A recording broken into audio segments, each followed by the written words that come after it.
Sam और Alex दो दोस्त थे जिन्हें पुरानी और परित्यक्त जगहों का पता लगाना बहुत पसंद था। उन्होंने शहर के बाहरी इलाके में एक प्रेतबाधित घर के बारे में कहानियां सुनी थीं।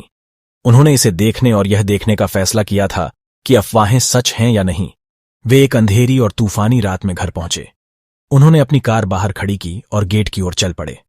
उन्होंने एक संकेत देखा जिस पर लिखा था, खबरदार, अपने जोखिम पर प्रवेश करें। उन्होंने संकेत को नजरअंदाज कर दिया और गेट पर चढ़ गए। वे ऊंचे बगीचे से चलकर सामने के दरवाजे पर पहुंचे। उन्होंने इसे खोलने की कोशिश की, लेकिन यह बंद था। उन्होंने इधर उधर देखा और एक खिड़की देखी जो थोड़ी खुली थी। उन्होंने इसके माध्यम से चढ़ने और घर में प्रवेश करने का फैसला किया। वे घर में दाखिल हुए और खुद को धूल भरे और मंद रोशनी वाले दालान में पाया।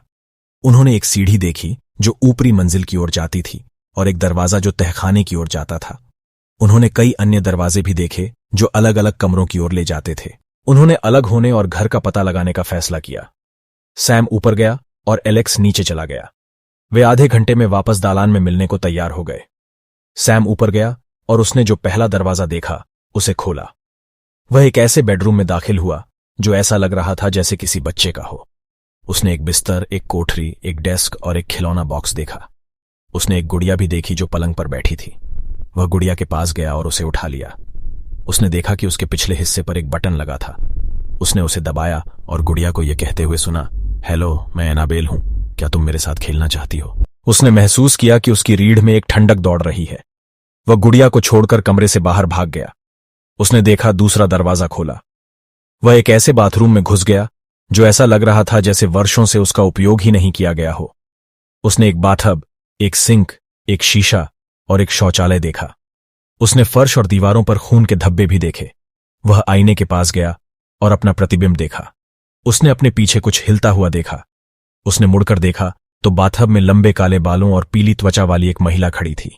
वह उस पर मुस्कुराई और कहा, हेलो, मैं मैरी हूं, क्या आप मुझसे जुड़ना चाहते हैं? उसे डर का एहसास हुआ और वह कमरे से बाहर भाग गया। उसने देखा तीसरा दरवाजा खोला। उसने एक पुस्तकालय में प्रवेश किया जो ऐसा लग रहा था जैसे उसे लूट लिया गया हो। उसने किताबों, कागजों, नक्शों और मोमबत्तियों को पूरे फर्श और अलमारियों में बिखरा हुआ देखा। उसने एक अंगीठी भी देखी जो अब तक जल रही थी। वह अंगीठी की ओर गया और उसके ऊपर एक पेंटिंग लटकी हुई देखी। यह काली आंखों वाले एक आदमी का चित्र था और एक भयावह मुस्कान थी।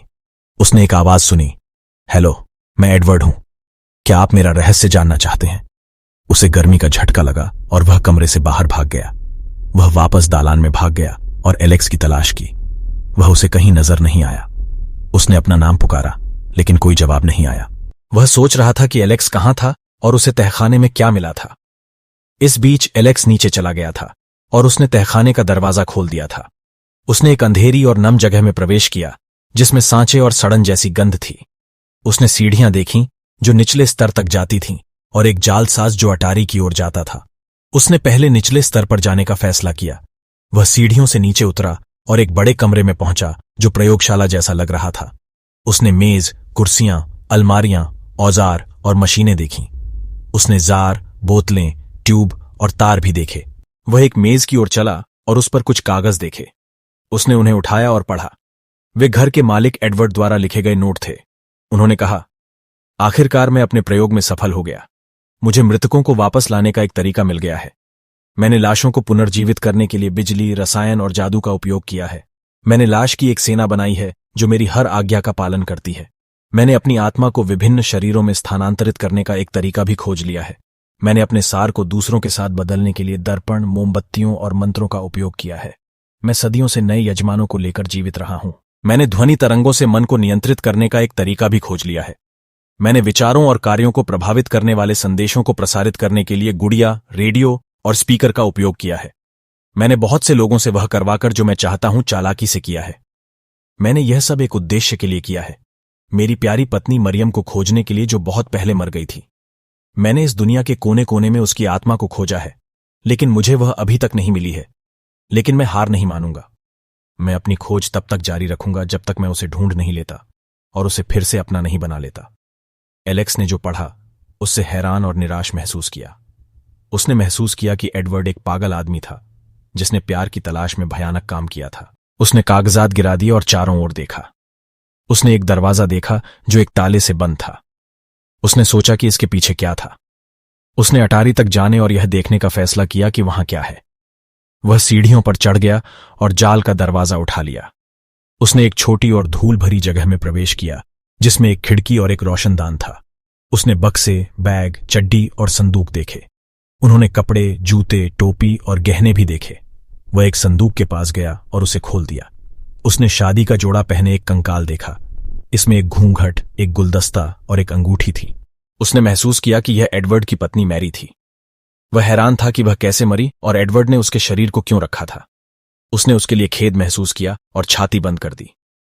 उसने इधर उधर देखा और एक और संदूक देखा जो बड़ा और भारी था।